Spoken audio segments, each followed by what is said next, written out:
नमस्कार, मी प्रियांका पाटील. आपण पाहत आहात राष्ट्रीय लोकराज्य न्यूज, निर्भीड बातम्यांचे व्यासपीठ.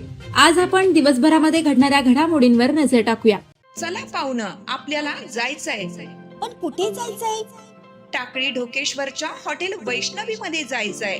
म्हणतात तिथे खूप छान जेवण मिळतं. चला तर मग जाऊया. पारनेर तालुक्यातील टाकळी ढोकेश्वर येथील सुप्रसिद्ध हॉटेल म्हणजे वैष्णवी हॉटेल. या हॉटेलची चवच लई न्यारी. पाहुणं, एकदा या.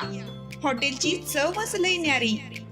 अस्सल मांसाहारी प्रेमींच्या जिभेचे चोचले आता पूर्ण होणार.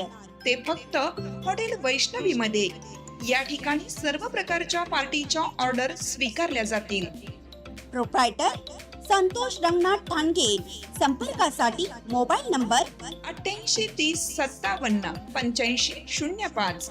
या हॉटेलचा पत्ता नगर कल्याण हायवे, पारनेर चौक, टाकळी ढोकेश्वर, तालुका पारनेर, जिल्हा अहमदनगर. 22 ते 20 अंगावर पडून 3 गायींचा जागीच मृत्यू. जामखेड तालुक्यातील बावी, फकराबाद, कुसुडगाव, पिंपरखेड या परिसरात वादळी वारा व अवकाळी पावसाने मोठे नुकसान केले आहे. बावी येथे विजया नाना जाधव या शेतकरी महिलेच्या राहत्या घरासमोर लिंबाच्या झाडाखाली बांधलेल्या 3 गायांवर वीज पडल्याने 3ही गायांचा जागीच मृत्यू झाला आहे. तर यामध्ये शेतकरीही गंभीर जखमी झाला असल्याने शेतकऱ्यावर रुग्णालयात उपचार सुरू आहेत. यामुळे या शेतकऱ्याचं मोठं नुकसान झालं आहे. ही बातमी तहसीलदार यांना कळताच पंचनामा करण्यासाठी तलाठी व पशुवैद्यकीय अधिकारी यांना घटनास्थळी पाठवले होते. पशुवैद्यकीय अधिकारी नाणज येथील डॉ. स्नेहा काळे, डॉ. पवार, डॉ. औदुंबर उबाळे, डॉ. राऊत यांनी मयत झालेल्या 3 गायांचे शवविच्छेदन केले आहे. तसेच फकराबाद येथे 3 ते 4 घरावरचे पत्रे उडून गेले. प्रगतशील शेतकरी योगीराज जायभाय यांचे पोली हाऊसचे मोठ्या प्रमाणात नुकसान झाले आहे.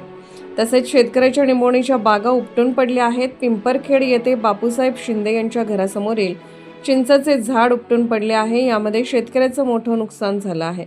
या शेतकऱ्यांना प्रशासनाने लवकरात लवकर भरपाई मिळावी. अनेक शेतकऱ्यांच्या लिंबोणीच्या बागा उद्ध्वस्त. जामखेड तालुका प्रतिनिधी अमृत कारंडे. ताज्या बातम्यांसाठी आणि अपडेट्ससाठी राष्ट्रीय लोकराज्य न्यूज चॅनलला सबस्क्राईब करा. तसेच लाईक आणि शेअरही करा.